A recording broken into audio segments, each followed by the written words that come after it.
નમસ્કાર ખેડૂત મિત્રો, તમે અવારનવાર પ્રાકૃતિક ખેતી વિશે સાંભળ્યું તો હશે જ, તો ચાલો આપણે આ વિડીયોમાં પ્રાકૃતિક ખેતી વિશે જાણીએ।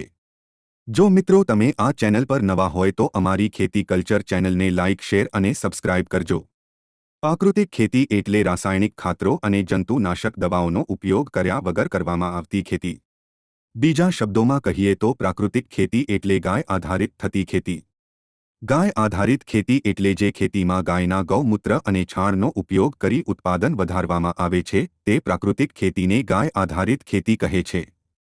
પ્રાકૃતિક ખેતી એટલે શું? એવો પ્રશ્ન થાય એ સ્વાભાવિક છે। અહીં પ્રાકૃતિક શબ્દમાં જ એનો જવાબ છે। પ્રાકૃતિક ખેતી એટલે સંપૂર્ણ કુદરતી, પ્રકૃતિમય, શુદ્ધ અને સાત્વિક અથવા ઓર્ગેનિક ખેતી એટલે સંપૂર્ણ કુદરતી, કોઈપણ કેમિકલ કે રસાયણનો ઉપયોગ કર્યા વગર પોતાની પાસે જે કુદરતી વસ્તુઓ છે તેનો ઉપયોગ કરી કરવામાં આવતી ખેતી, જેને ગાય આધારિત ખેતી પણ કહેવામાં આવે છે।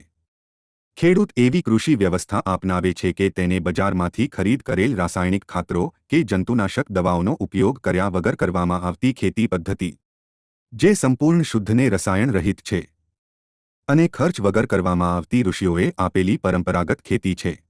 પ્રાકૃતિક ખેતી વ્યવસ્થા દ્વારા ખોરાક અને ઔષધોનો અખૂટ ખજાનો વિશ્વની સામે રાખ્યો છે।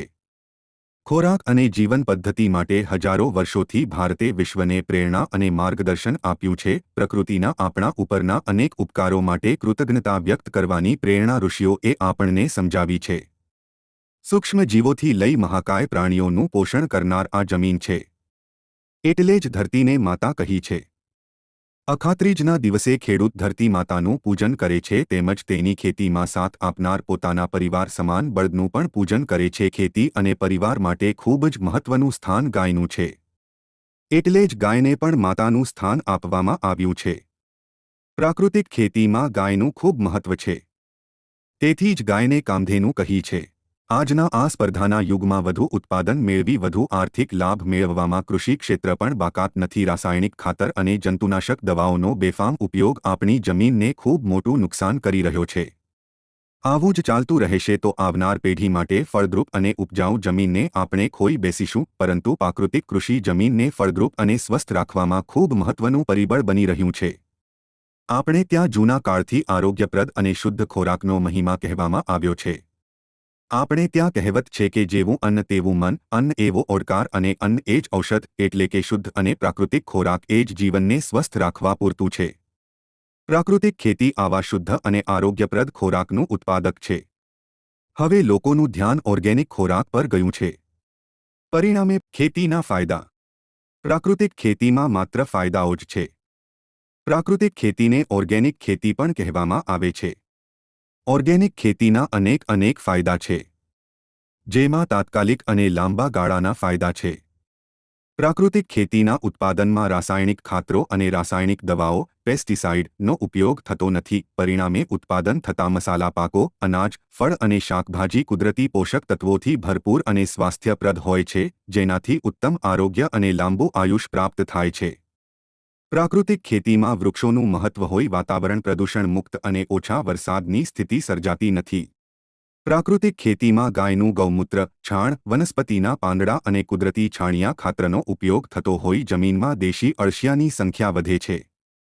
અળસિયા જમીનને ફળદ્રુપ અને પોચી બનાવનાર ખેડૂતના સાચા મિત્ર છે। પ્રાકૃતિક ખેતીમાં પિયત પદ્ધતિ પ્રમાણસર અને પદ્ધતિસર છે। છોડને પાણી કરતાં ભેજ વધુ જરૂરી હોય। અછાદાન પદ્ધતિથી ઓછા પાણીથી પ્રાકૃતિક કૃષિ થઈ શકે છે। પ્રાકૃતિક કૃષિમાં ખર્ચ થતો નથી।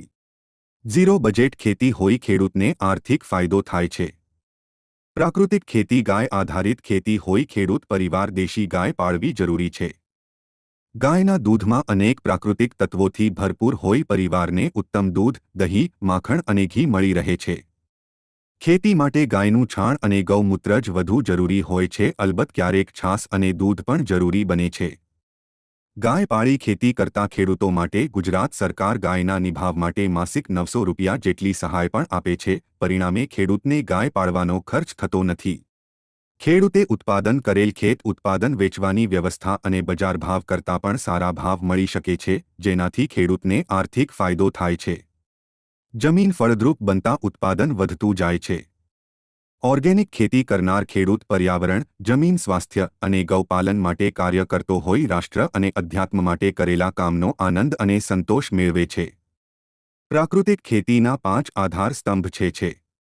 જીવામૃત, બીજામૃત, આચ્છાદન, વાફસા, મિશ્ર પાક પદ્ધતિ.